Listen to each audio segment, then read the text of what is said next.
Assalamualaikum warahmatullahi wabarakatuh. Mengenalkan nama saya Ida Koswara, nama lapangan Batu, nomor AM06.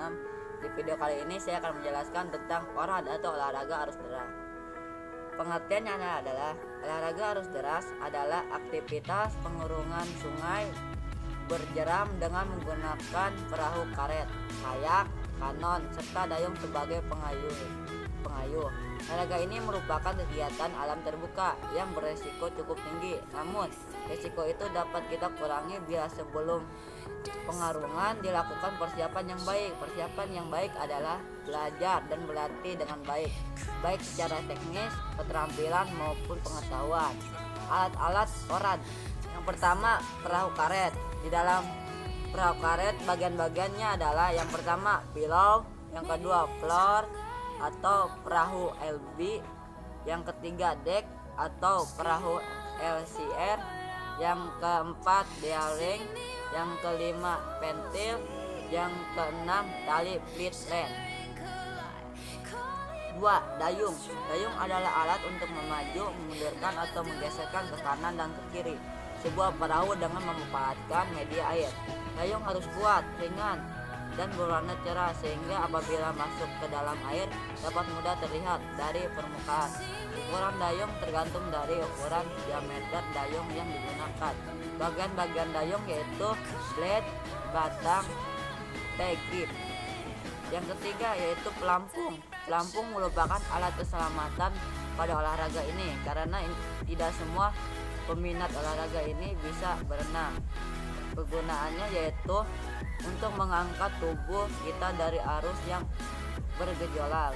Yang keempat, helm atau helmet adalah alat pelindung kepala. Dan yang kelima yaitu karabiner, berguna untuk menggantung barang-barang dan juga rescue. Yang keenam, tali lempar. Panjangnya kurang lebih yaitu 30 meter dengan jenis tali karmantel dinamis. Yang ketujuh, fluid, berguna untuk berkomunikasi dengan rekan lain karena suara air yang terlalu keras. Yang kedelapan itu P3K. Peralatan ini sangat penting karena jika ada sesuatu yang berbahaya maka peralatan ini dapat membantu kita. Teknik olahraga arus deras.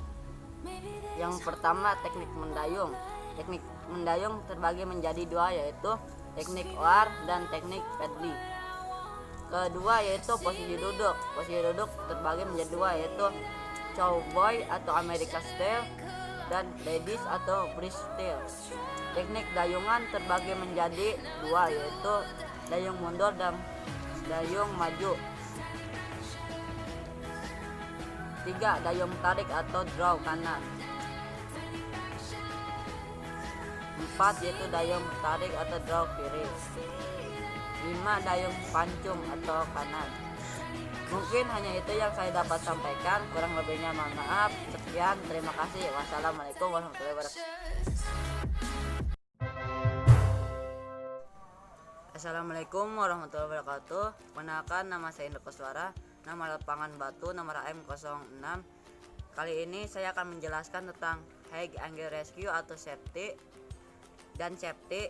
Definisinya, hang rescue disebut juga dengan partikel rescue adalah upaya pertolongan di lingkungan yang berbentuk vertikal atau hang angle, di mana terdapat resiko bahaya yang sangat besar.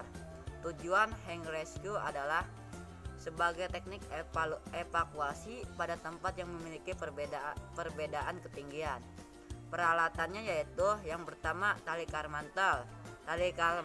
Tali karmantel dibagi menjadi dua yaitu tali karmantel dinamis dan tali karmantel statis. Yang kedua yaitu harness. Harness juga dibagi menjadi dua yaitu set harness dan full body harness. Ketiga, karabiner. Keempat, mylos. Kelima, descender. Keenam, ascender. Ketujuh, pulai. Kedelapan, tanduk. Kesembilan, webbing. Dan kesepuluh, alat pelindung diri. Sebelum melakukan kegiatan pertolongan di ketinggian, ada beberapa teknik yang dapat dilakukan oleh rescuer untuk mencapai korban di ketinggian atau di lembahan. Adapun cara atau teknik sebagai berikut. Yang pertama, teknik ascending. Yang kedua, teknik descending. Ketiga, teknik lowering. Komunikasi pada teknik lowering. Radio dibutuhkan untuk berkomunikasi jika jarak terlalu jauh. Komunikasi dibutuhkan untuk menyampaikan kondisi korban dan langkah-langkah yang dilakukan oleh tim penolong. Mungkin hanya itu saja yang saya dapat sampaikan. Mohon maaf bila ada kesalahan. Wassalamualaikum warahmatullahi wabarakatuh. Assalamualaikum warahmatullahi wabarakatuh. Nama saya Indra Koswara, nama lapangan Batu, nomor AM06. Kali ini saya akan menjelaskan tentang manajemen perjalanan. Jadi manajemen perjalanan adalah perencanaan yang dilakukan untuk mencapai perjalanan atau tujuan. Perencanaan kegiatan yaitu ketika Anda memutuskan untuk melakukan perjalanan dalam suatu kegiatan, seharusnya mempersiapkan segala sesuatu. Yang pertama itu tempat tujuan, yang kedua waktu perjalanan, ketiga anggota, keempat mental dan fisik, kelima pengetahuan dan keterampilan, keenam administrasi, ketujuh peralatan, kedelapan perbekalan, kesembilan anggaran biaya. Packing, yaitu sebelum melakukan kegiatan kita harus packing dulu ya. Ya udah, aku masih pengemasan gitulah.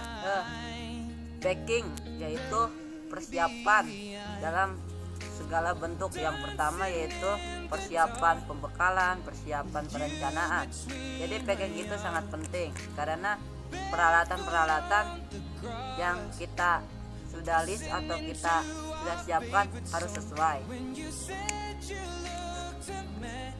Emang Sekian dari saya. Mohon maaf bila ada kekurangan. Wassalamualaikum warahmatullahi wabarakatuh. Assalamualaikum warahmatullahi wabarakatuh. Mengenalkan, nama saya Indra Koswara, nama lapangan Batu, nomor AM06.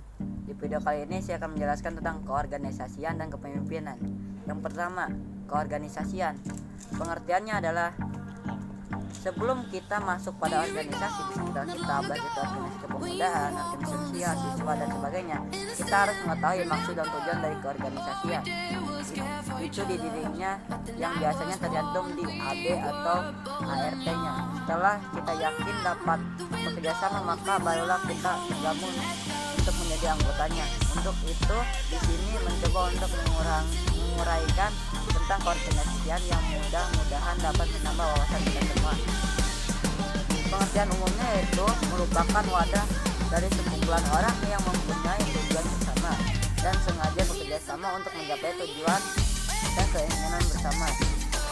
Dalam unsur dari organisasi yang pertama yaitu anggota. Setiap anggota harus memiliki motivasi, potensi, persepsi, dan sikap. Yang kedua yaitu kerjasama.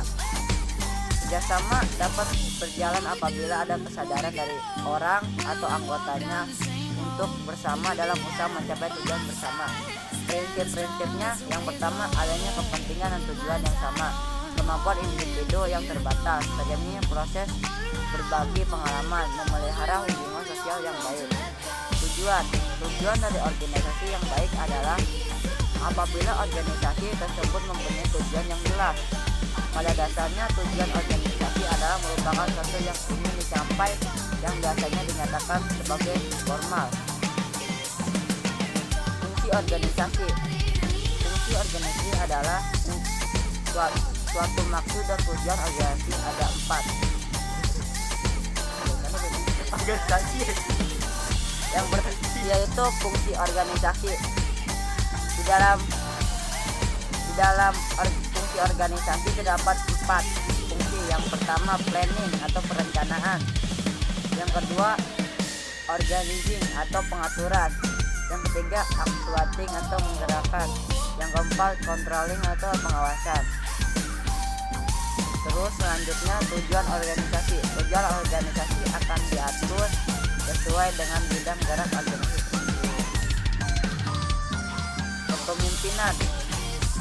Pengertian dari kepemimpinan adalah suatu proses mempengaruhi seseorang atau suatu sekelompok melalui proses komunikasi dalam suatu aktivitas dan perkumpulan untuk mencapai tujuan yang diinginkan.